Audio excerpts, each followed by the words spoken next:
Hello, friends. Rotator cuff surgery is not about just stitches because healing is biology. And in surgery, we do go for stitches, but the result comes good when not only the stitches are good, the biology has been optimized. So, friends, I am Dr. Himanshu Bhyanam, and I am here to tell you about how can we improve the healing in rotator cuff problems beyond just routine physiotherapy. If you are a person or a patient recovering from surgery or someone considering this treatment, this video will be helpful to you. So let's first of all know, why does rotator cuff healing fail in some cases? Well, friends, rotator cuff fails because this tendon already has a very limited and less blood supply, and sometimes early overuse or aggressive overuse or poor rehabilitation program or smoking or poor repair in large and chronic tears can lead to suboptimal or not so good outcomes. Because in repair we go for tendon to bone healing, and it is slower than bone to bone healing. So the first 6 to 12 weeks are very important to achieve the biological healing. This is the time, the first 6 weeks or up to 12 weeks is the time when we go for healing of the repair. So we have to undergo good rehabilitation or physiotherapy protocol for the accurate repair after the surgery. In the first phase, that is 0 to 4 weeks, we have to go for protection. Wearing the sling is almost extremely important.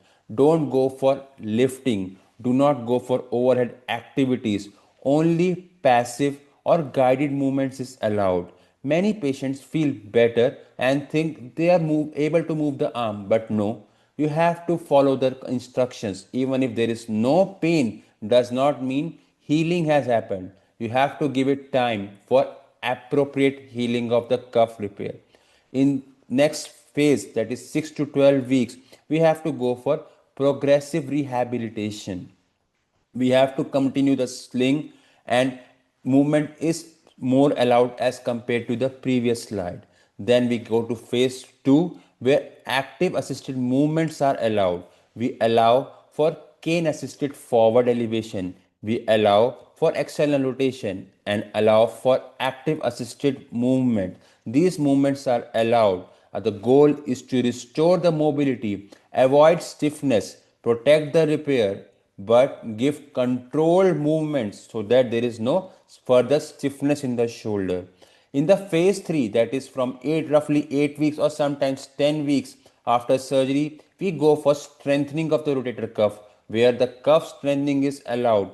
The rotator muscles is strengthened using resistance band or cane, where and also the periscapular muscles are strengthened. This is very important because otherwise the repair would be good, but the muscles would not be that strong and the strength would be less. So you would not enjoy if the strength is less, right? So phase 3, where we go for strengthening of the cuff, and the movements are given and resistance band is given, and the muscles are strengthened. Next we go for the most important is the sports head activity or overhead activity, where the movements are further increased, and the sports like activity like throwing the ball or lifting the heavy objects over the head, they are allowed after 3 to 4 months, and this phase goes up to 6 months. But remember, rehabilitation is not a timeline. It is not necessary if that 3 months have gone from surgery, you must be able to do this. No, your further progress to the level 3 depends on your clearance of level 2. So if you have not cleared level 2, your going to level 3 may be delayed. Or if you are very aggressive, you can bypass the time. You can go to this phase in maybe 2 months or 2.5 months. So it is not strictly time based process, it is more of a phase based process, where clearing the one phase is relevant for going to the next phase. And also this is more of a biological process. So maybe if you and your friend has got surgery on the same day, you might be in different stage of rehabilitation, and your friend might be in a different stage of rehabilitation. But only physiotherapy is not going to give you enough support if other things are lacking. For example, nutrition.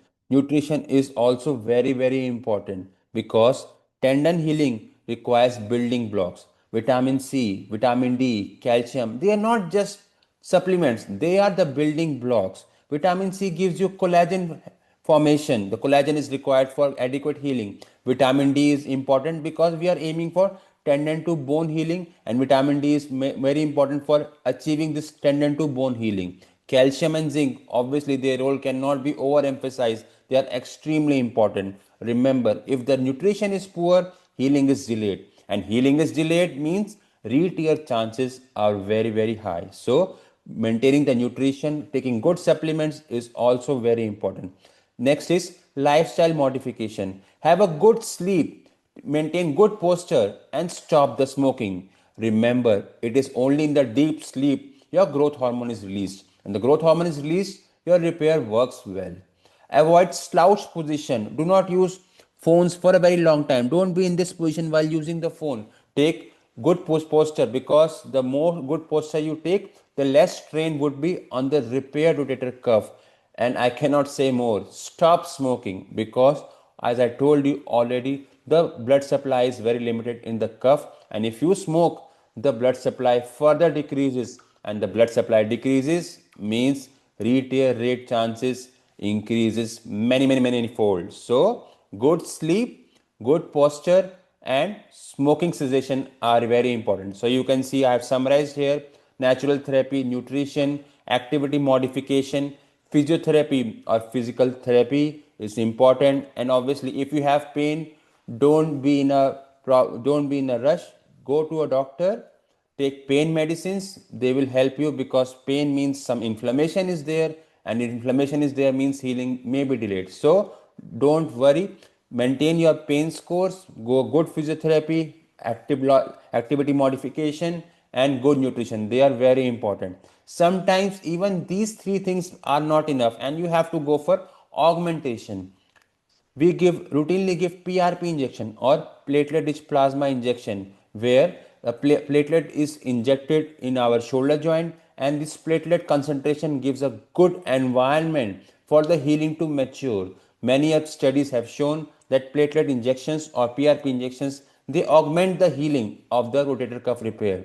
Sometimes we go for augmentation patches in the surgery. We feel the MRI shows that the cuff tear has a very poor quality, and this poor quality may have chance of high re-tear. So we go for augmentation patches, and augmentation patches helps to us to improve the biology. It acts like a scaffold and improves the biological healing, decreases the stress on the repair and on the suture sites.